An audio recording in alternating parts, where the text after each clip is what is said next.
Temat tej prelekcji to jest ransomware. Muszę to powiedzieć, co to jest ransomware, przepraszam, ale pójdzie szybko. Złośliwe oprogramowanie, czyli malware, zablokuje nam dostęp do komputera, po zainfekowaniu szyfruje nasze pliki, wymusza okup. To jest istotne, ponieważ ten ransomware, on po raz pierwszy umożliwił hakerom cyberprzestępcom trywialnie łatwą monetyzację swoich umiejętności. Monetyzację na fantastycznym poziomie. Czyli zwrot z inwestycji, z pracy, z włamań w formie finansowej, ekonomicznej jest fantastyczny. I efekt jest taki, że rozwój tego oprogramowania ransomware od 2016 do dzisiaj po prostu to był boom technologiczny. To był boom technologiczny. Ja się o ten ransomware potknąłem całkiem przypadkiem. Ja raczej siedzę w TLS-ie, IPsec-u, SSH, to mnie interesuje. Tam są te prymitywy kryptograficzne stosowane w taki albo inny sposób, zalecenia. Natomiast gdzieś zauważyłem, że przy tym natłoku tych medialnych informacji, że ten ransomware jest jakiś PKI, są jakieś klucze publiczne. I zacząłem w to zaglądać, tak troszkę z niedowierzaniem myślałem, a co tam oni mogli sobie wymyślić? Ktoś wchodzi, szyfruje komputer, tyle. Ale im więcej czytałem o tym, tym bardziej mój respekt do tych ludzi rósł. I mój podziw do tego, co oni stworzyli. Ja bym chciał, żebyście Państwo przeszli ze mną teraz tą drogę, którą ja przyszedłem. Od takiego, ktoś tam szyfruje sobie pliki i od nas chce pieniądze, do takiego, no, to są mocni zawodnicy, oni potrafią. 91% ataków z okresu styczeń-listopad 2022 to był ransomware w Polsce. To są statystyki CERT-u oficjalne. Nie ma nawet z czym dyskutować. To jest główne zagrożenie współcześnie, kropka. Czy nas dotknęło, czy nie, to jest zupełnie inna sprawa. To nas i tak dotknie. Tych systemów ransomware'owych, ze względu na to, że monetyzacja tych wydarzeń, tych procesów jest tak, no może nie łatwa, ale jest tak ekonomicznie zyskowna, ma swój efekt taki, że tych systemów ransomware'owych jest mnóstwo już teraz. To są główne wymienione. Jednym z pierwszych jest system o nazwie Sodino Kibi, o którym sobie dzisiaj powiemy. Stworzyła go grupa Revil, ona już nie istnieje. Znaczy ona istnieje, tylko ci ludzie po prostu są w innych grupach ransomware'owych. To nastąpiło przeszachowanie obsady personelu i oni teraz pracują po prostu w innych grupach, ale oni cały czas są aktywni na rynku ransomware, ponieważ pieniądze z tego są po prostu bardzo dobre. Taka szybka liczba. Mówi się, że Sodino Kibi w czasie, kiedy jeszcze funkcjonował ten system, bo teraz jest już wyłączony, on zarobił około $1 biliona, amerykańskiego biliona, czyli chyba miliarda. Na ten moment statystyki światowe są takie, że przeprowadzanych jest nawet 1 milion ataków zautomatyzowanych na dzień typu ransomware. Zautomatyzowanych. Nie, że haker rzeczywiście próbuje się nas włamać, ale automaty próbują się do nas dostawać cały czas. No dobrze, no to przejdźmy może do konkretów. Jak wygląda nasz komputer po ataku ransomware, jeśli jeszcze ktoś nie widział, i mam nadzieję, że nie zobaczycie, ale tak to wygląda. Nagle na naszym ekranie zmieniona jest tapeta, wyświetlają się takie na przykład 2 ekrany. Tu jest taka krótka informacja, co się stało, co gwarantujemy i tak dalej od systemu, który nas pokonał, zaszyfrował, a tutaj jest informacja o tym, ile będzie nas kosztowało to, żeby ten nasz system przywrócić do pełnego działania. Ja to przybliżę. To jest ta informacja, która interesuje nas z punktu widzenia zarządczego. To jest per komputer, per jedna maszyna, tak? Wirtualna czy fizyczna, nieważne. Oni chcą około $2,500. W zależności za to, że dostarczą nam klucze do rozszyfrowania danych z tego komputera. W zależności od tego, jaki to jest ransomware, tak naprawdę realnie to wychodzi od $2,000 do $5,000. Przy czym, od razu taki protip, można się z tymi panami skontaktować, oni są bardzo chętni i wynegocjować troszkę niższą cenę. Zwykle jest to około 30% oszczędności. Więc może nie warto tak od razu płacić, warto jest pozrzędzić, pomarudzić. Ci ludzie są ze wschodu, oni rozumieją, że targowanie się jest naturalne. To jest nasz taki, nie wiem jak to nazwać, fakt, tak? Frequently asked questions, który nam się wyświetla. Jest informacja, co się stało, że Nikt nas tutaj nie oszuka, jeśli zapłacimy, te dane będą odzyskane, wszystko będzie działało. Tu jest strona internetowa specjalnie przygotowana dla nas. To jest strona internetowa, proszę Państwa, kampanii ransomware'owej, którą ktoś na nas właśnie przeprowadza. Podniesiona dopiero wtedy, jak ona się powiedzie. A tu jest zaszyfrowany jeden z kluczy, który jest potrzebny, żeby rozszyfrować dane na naszych komputerach bądź komputerze. I my te dane mamy, możemy się tutaj dostać poprzez oczywiście Darknet, poprzez przeglądarkę Tor, wkleić ten zaszyfrowany klucz prywatny, który oni potrzebują z różnych powodów, o których sobie za chwilę powiemy, no i zapłacić. Jaka stoi idea za twórcami? Jaką ideę mieli twórcy ransomware'u dawno, dawno temu, w tym 2015-2016? Oni nie chcieli stworzyć systemu do szyfrowania, tylko oni chcieli stworzyć system w chmurze, który mogliby udostępniać innym operatorom, partnerom, podwykonawcom, filiom i to te filie będą atakowały was. Stąd też jest nazwa nie ransomware, ale ransomware as a service. To jest usługa. To jest tak jak, nie wiem, jak wasz Google, albo nasz Google, albo nie wiem, OWA, albo inne systemy chmurowe. Dostajecie Państwo, jeśli oczywiście się zakwalifikujecie jako partner takiego operatora ransomware, on się zgodzi, on was zna, jakoś was tam uwierzytelni, jesteście na tej scenie aktywni, bo to nie każdy dostaje do tego dostęp. Dostęp jest ograniczony, żeby na przykład jakieś służby tam się nie dostały, nie popatrzyły, jak to działa. To wtedy możecie za pośrednictwem tego gotowego oprogramowania przeprowadzić atak, kampanię ransomware'ową.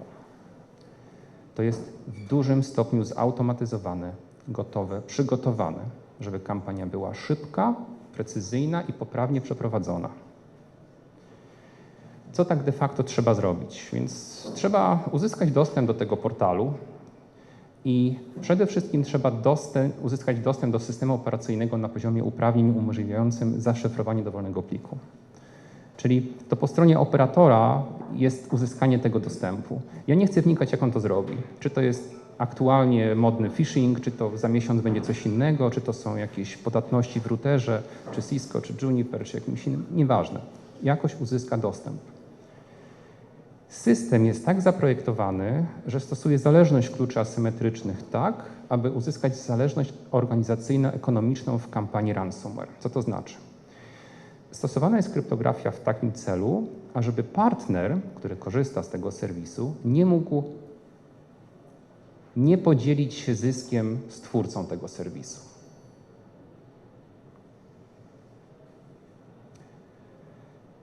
System jest również celowo nieaktywny na pewnych obszarach świata, m.in. Iranu i Rosji, więc możemy się domyślić, skąd są te główne grupy ransomware'owe.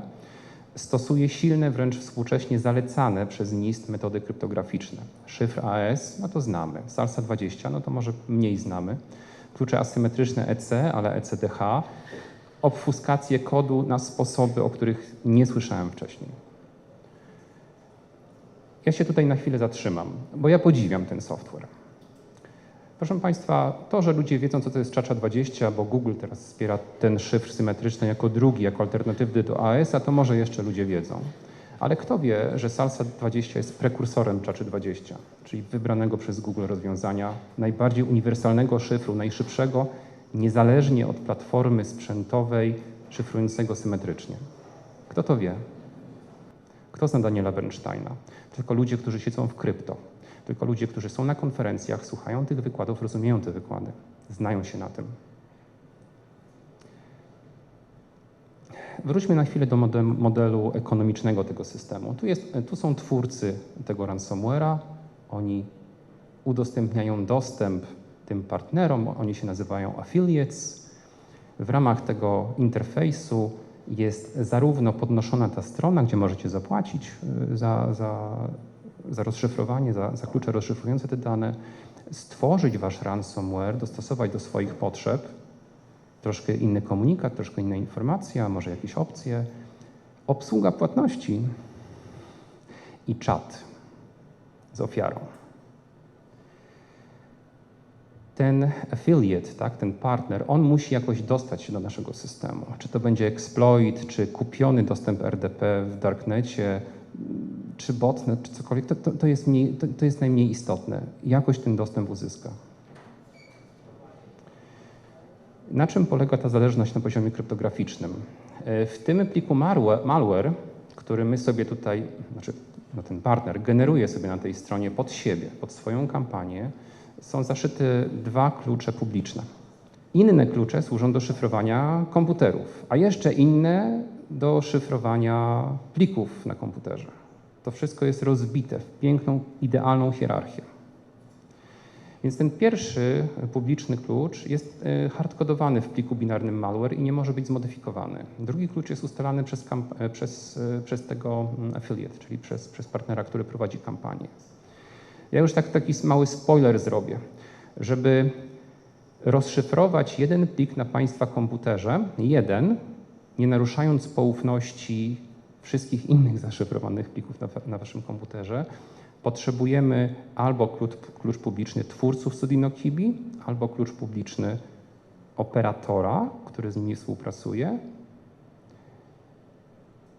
I w sumie tyle.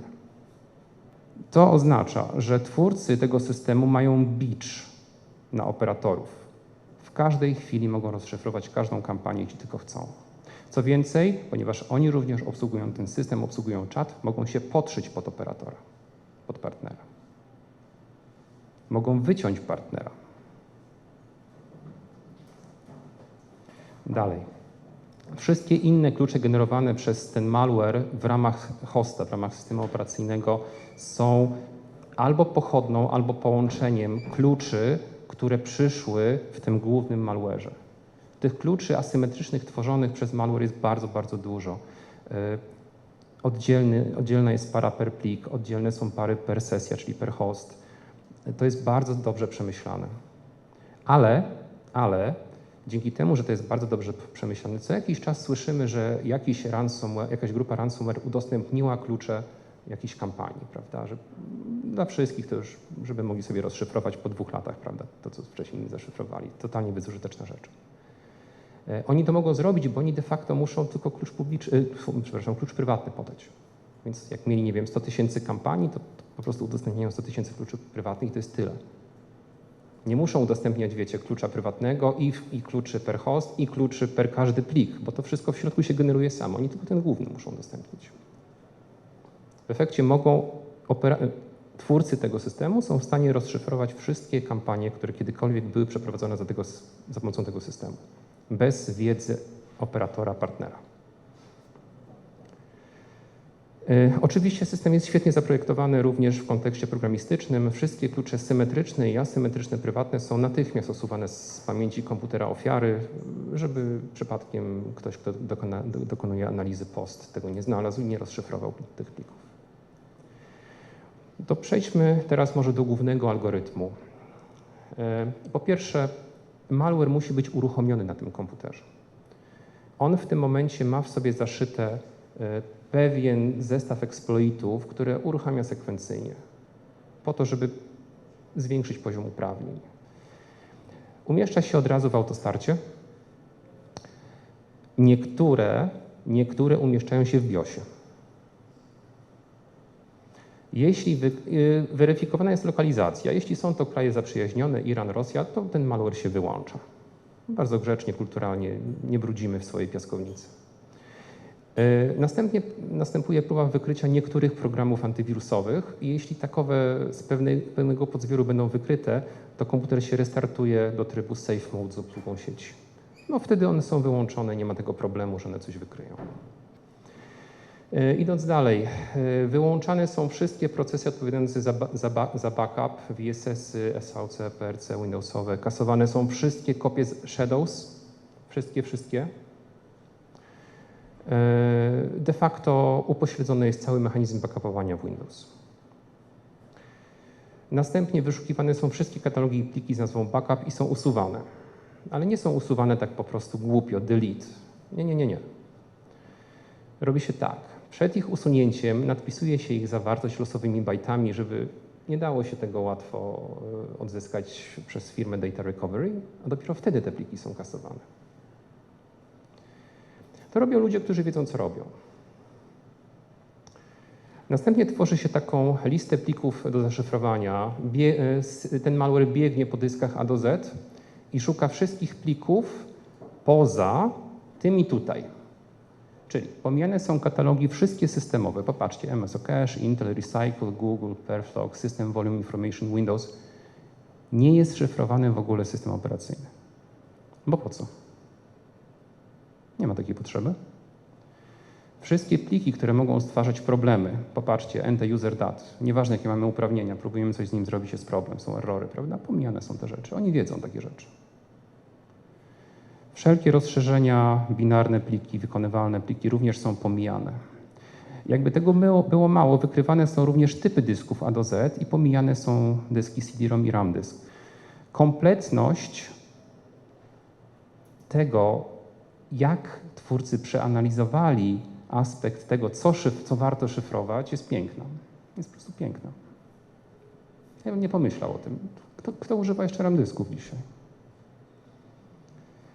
I tworzona jest taka lista plików tylko tego, co naprawdę trzeba zaszyfrować. Proszę zwrócić uwagę, że dzięki temu system operacyjny jest wciąż funkcjonalny i oni mogą nam wyświetlić te obie informacje, prawda? Jak zapłacić, co zapłacić, ile zapłacić i dlaczego można im zaufać.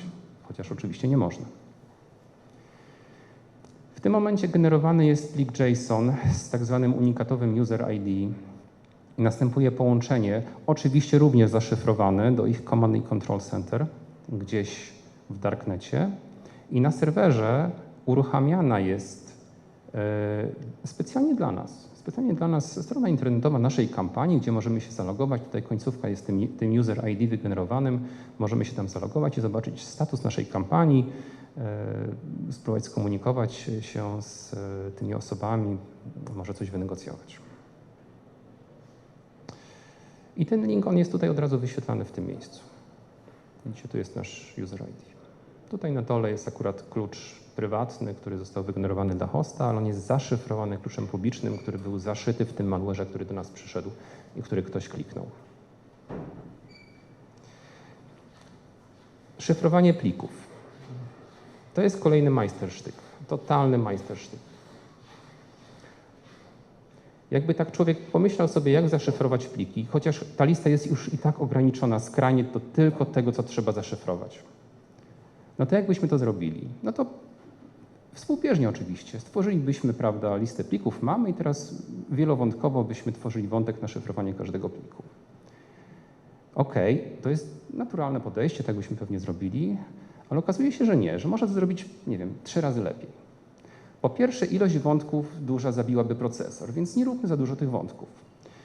Co się dzieje? System wykrywa ilość rdzeni naszego procesora i tworzy 2R wątków tylko. Następnie wątki te nie zaczynają się i nie kończą. To znaczy, zwykle jak jest przełączanie między wątkami, to my przełączamy kontekst i następuje zrzucenie stanu rejestrów, przywrócenie stanu rejestrów. To kosztuje. Przełączanie kontekstu kosztuje. Więc po co go przełączać? Więc te 2R, 2 rdzeni wątków, otrzymuje kolejno pliki do zaszyfrowania za pomocą szyfru symetrycznego strumieniowego SALSA20 po kolei, nie zażynając komputera tą wielowątkowością. Tyle, ile trzeba, żeby nie zabić, żeby to zrobić maksymalnie szybko, efektywnie. Ja nie mówię optymalnie, bo nie wiadomo, czy to jest optymalne, ale to jest piekielnie szybkie.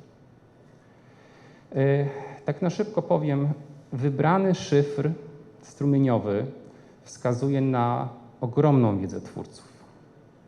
Wybrano szyfr SALSA20, który jest prekursorem CHA-20. Ten szyfr cechuje się tym, że on jest piekielnie szybki niezależnie od platformy sprzętowej. Gdyby wybrano AES, to on byłby szybki tylko wtedy, jeśli mamy wsparcie sprzętowe dla AES-a. Wybrano mały kod źródłowy, bo SALSA20 jest malutkim szyfrem. Dosłownie, nie wiem, mieści się na ekranie. Jest piekielnie szybki, niezależnie od platformy sprzętowej. I w ramach tych wątków następuje generowanie kolejnych kluczy. Każdy plik ma swój własny klucz symetryczny. Każdy plik jest oddzielnie szyfrowany innym kluczem. Dzięki temu operator lub właściciel serwisu może rozszyfrować każdy plik na naszym komputerze, nie naruszając poufności zaszyfrowanych pozostałych. Więc ten proces jest celowo zaprojektowany, żeby wyeliminować wywłaszczanie i przyspieszyć etap szyfrowania. Każdy plik jest szyfrowany innym kluczem symetrycznym generowanym na bieżąco. W wyniku szyfrowania pojedynczego pliku powstaje nowy plik o tej samej nazwie, który zawiera pewną strukturę. Jest tam klucz prywatny, klucz publiczny, IV. No i powiedzielibyśmy sobie, że fajnie, że jest klucz prywatny, to sobie rozszyfrujemy, ale on jest zaszyfrowany kluczem publicznym, tym odgórnym, tym, który przyszedł od nas. Tak wygląda zaszyfrowany plik na naszym komputerze. Na górze jest po prostu symetrycznie zaszyfrowany plik, więc ilość bajtów odpowiada ilość bajtów tekstu jawnego odpowiada szyfrogramowi.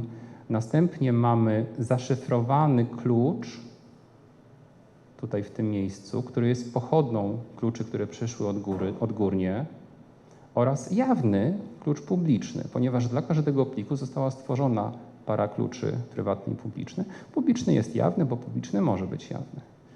Prywatny jest zaszyty tutaj razem z kluczem, który przyszedł odgórnie. Poprawnie zastosowano IV, tak jak IV w kryptografii, jako wektor inicjalizujący, tak żeby szyfrogram zawsze był unikatowy, nawet jeśli użyje się tego samego klucza do szyfrowania. I też nie jest zaszyfrowane, bo IV nie musi być szyfrowane. Zobaczcie, ktoś mógłby pomyśleć, zaszyfrujmy wszystko. Nie ma sensu. Oni rozumieją, że nie ma sensu. Nic to nikomu nie da, nie zapewni lepszego bezpieczeństwa, jeśli ten fragment kodu byłby zaszyfrowany. Więc ten klucz publiczny ECDH wygenerowany jest. Tak naprawdę klucz symetryczny służący do rozszyfrowania tego wyciągany jest z procesu ECDH z tych dwóch pól. Tylko trzeba umieć to rozszyfrować na górze. Na końcu jest checksuma, no bo przecież trzeba zabezpieczać pliki, jakby coś wcześniej się obcięło przy transferze czy przy kopiowaniu. No tutaj można sprawdzić. I na końcu są takie 4 bajty stałe. W pierwszych wersjach tego systemu to były po prostu to było słowo 0001, a teraz w najnowszej wersji to jest zaszyfrowane, tak żeby jeszcze tutaj sprząc ten element kryptografii w tym pliku. Nie generuje się, tak jak już powiedziałem, po prostu funkcją random albo jakoś kluczy symetrycznych, bo tak się w ogóle nie robi. Wszyscy wiedzą, że tak nie należy robić. Oni to robią zgodnie ze szkołą, robią to za pomocą ECDH. Generują parę kluczy, biorą publiczny stamtąd, nowy prywatny z wygenerowanych, sklejają to za pomocą Diffiego-Hellmana, ale opartego o krzywe eliptyczne i powstaje poprawnie stworzony shared secret, który akurat jest shared secretem tylko tutaj, do każdego pliku. Więc jeśli ktoś ma nadzieję, że nie wiem, że uda mu się wygenerować podobne albo bliskie klucze i coś wywnioskuje symetrycznie, bo tutaj jakiś słaby mechanizm generowania haseł jest używany. Nie, absolutnie nie. To jest używane to samo, co jest w TLS 1.3. Jest to zaawansowany system, ma hierarchię kluczy, używa najlepszych prymitywów kryptograficznych, jakie są. Twórcy wykazali się ogromną znajomością systemu Windows i ogromną znajomością kwestii programowania systemu Windows. Oni używają WinAPI. Kto dzisiaj używa WinAPI? Kto umie jeszcze? Wnioski. Poprawnie przeprowadzony atak ransomware za pomocą wyspecyfikowanych narzędzi, jak ten raz, co wam przedstawiłem, jest zawsze skuteczny.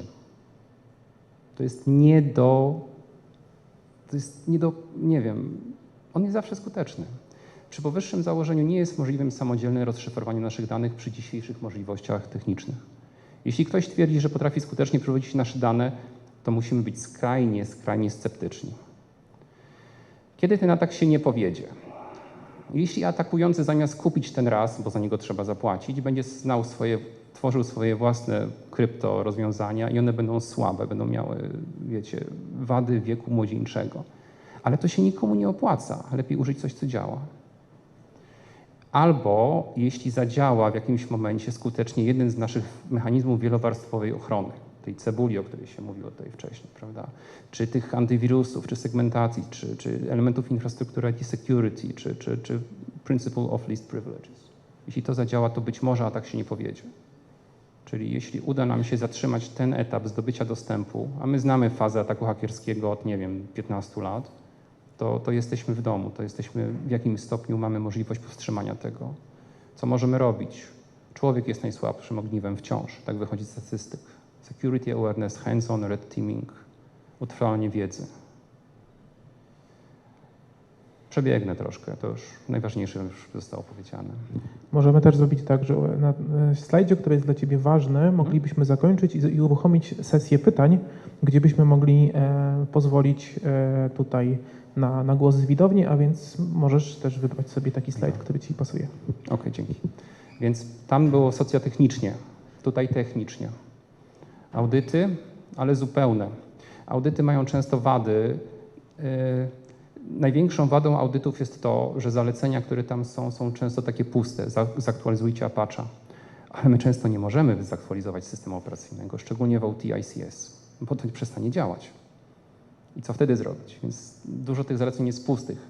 Fajny jest audyt zupełny, który nie tylko ma zalecenia, ale również instrukcje, jak to zrobić, bo jak nagle ktoś musi wdrożyć to zalecenie, to okazuje się, że się nie da. Ale jak musi zrobić, to znajdzie rozwiązanie, bo są rozwiązania. Inwentaryzacja, zupełny nadzór nad infrastrukturą, zupełny, każdego endpointu, dowolny system Endpoint Protection System. Ktoś lubi Cisco AMP, ktoś woli open source, jest Łazuch. Są rozwiązania, trzeba to po prostu wdrożyć, wiedzieć, co się dzieje.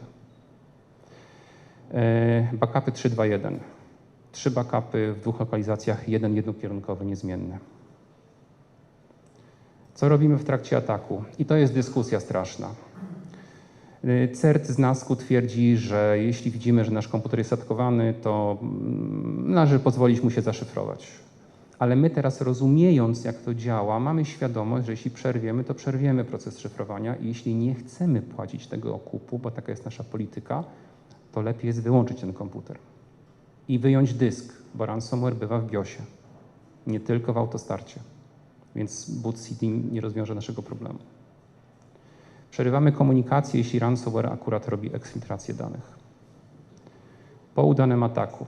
My musimy być na niego po prostu gotowi. Musimy mieć gotowe procedury, musimy wiedzieć kto, co robi, kiedy, co robimy z pracownikami, od czego zaczynamy, jak weryfikujemy, jakie są wymagania czasowe i użyć naszych backupów. I to jest najważniejsze. Jedyna najlepsza współcześnie ochrona, kropka.